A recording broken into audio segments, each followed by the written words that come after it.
નમસ્કાર મિત્રો, સ્વાગત છે તમારું મારી યુટ્યુબ ચેનલ ગુજરાત જોબ ગાઈડમાં. તો આજે આપણે વાત કરવાના છીએ અમદાવાદ જિલ્લામાં આવેલી એક સરસ મજાની ભરતી વિશે. આ ભરતી છે પીએમ પોષણ યોજના હેઠળ. અને સાચું કહું તો આ એક સરકારી પહેલનો ભાગ બનવાની બહુ જ સારી તક છે. તો ચાલો ફટાફટ એની બધી જ વિગતો જોઈ લઈએ. ઓકે, તો આ આખી ભરતીને બરાબર સમજવા માટે આપણે 4 મેઇન પોઇન્ટ્સ પર વાત કરીશું. સૌથી પહેલાં તો જોઈશું કે આ તક શું છે, પછી કઈ કઈ પોસ્ટ છે અને પગાર કેટલો મળશે એની વાત કરીશું. ત્રીજા નંબરે જરૂરી લાયકાત શું છે એ સમજીશું. અને છેલ્લે સૌથી અગત્યનું કે અરજી કરવાની પ્રોસેસ શું છે. તો ચાલો શરૂઆત કરીએ અને સૌથી પહેલાં જાણીએ કે આ તક શું છે અને કેમ આટલી ખાસ છે. જુઓ, આ જે ભરતી છે ને એ સરકારની જે ખૂબ જ અગત્યની યોજના છે, મધ્યાહન ભોજન યોજના, એને સપોર્ટ કરવા માટે છે. જે પણ ઉમેદવારો સિલેક્ટ થશે એમને 11 મહિનાના કોન્ટ્રાક્ટ પર રાખવામાં આવશે. એટલે કે સમાજ માટે કંઈક સારું કરવાની સીધી તક મળશે. હા, તો આ ભરતીમાં છે ને અમદાવાદ જિલ્લા માટે 2 અલગ પોસ્ટ છે. એક પોસ્ટ જિલ્લા લેવલ પર છે અને બીજી પોસ્ટ તાલુકા લેવલ પર. એટલે કે અલગ લેવલ પર કામ કરવાનો મોકો મળશે. ચાલો હવે એ વાત પર આવીએ જેમાં બધાને સૌથી વધુ રસ હોય છે. કઈ જગ્યાઓ ખાલી છે અને પગાર કેટલો મળશે. તો બંને પોસ્ટની મળીને કુલ 10 જગ્યાઓ પર ભરતી થવાની છે.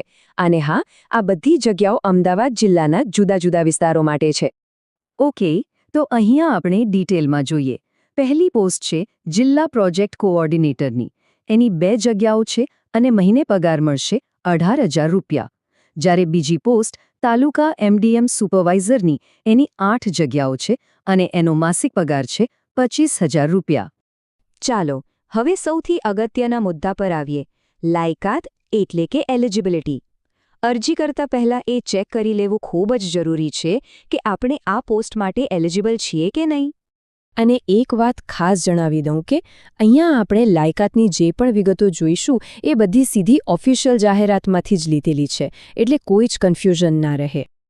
તો જિલ્લા પ્રોજેક્ટ કોઓર્ડિનેટરની પોસ્ટ માટે શું જોઈએ? સૌથી પહેલાં તો ગ્રેજ્યુએશન, એ પણ ઓછામાં ઓછા 50% માર્ક્સ સાથે.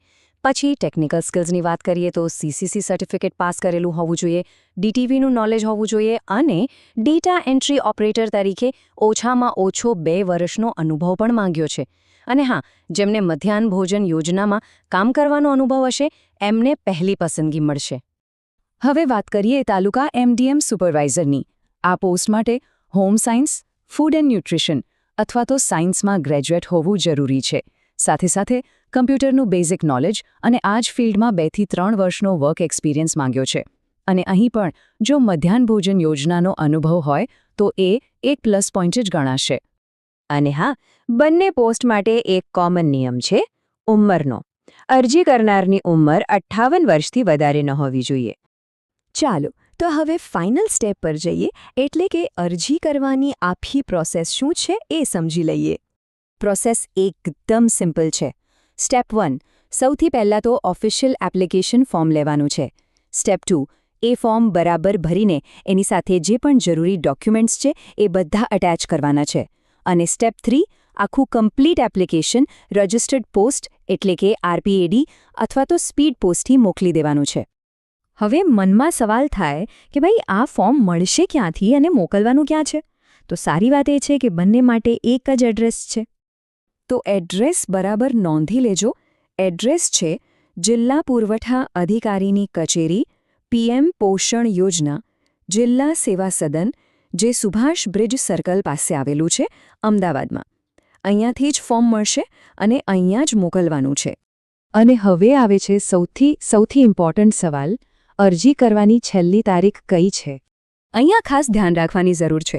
જુઓ, જાહેરાત 26 માર્ચ 2026ના રોજ પબ્લિશ થઈ છે અને નિયમ એવો છે કે જાહેરાત પ્રસિદ્ધ થયાના 10 જ દિવસની અંદર અરજી પહોંચી જવી જોઈએ. એટલે સમય બહુ જ ઓછો છે. જેમને પણ અરજી કરવી હોય એમણે ફટાફટ કરવો પડશે.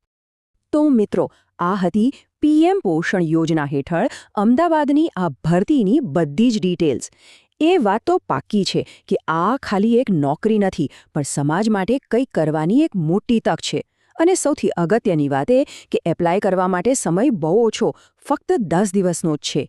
એટલે જો લાયકાત હોય તો આ મોકો જરાય જવા દેવા જેવો નથી. મિત્રો, દરરોજ આવી સરકારી અપડેટ સૌથી પહેલા મેળવવા માટે અમારું ટેલિગ્રામ ગ્રુપ જરૂરથી જોઈન કરજો. લિંક નીચે ડિસ્ક્રિપ્શનમાં આપેલી છે, હમણાં જ જોઈન કરી લો.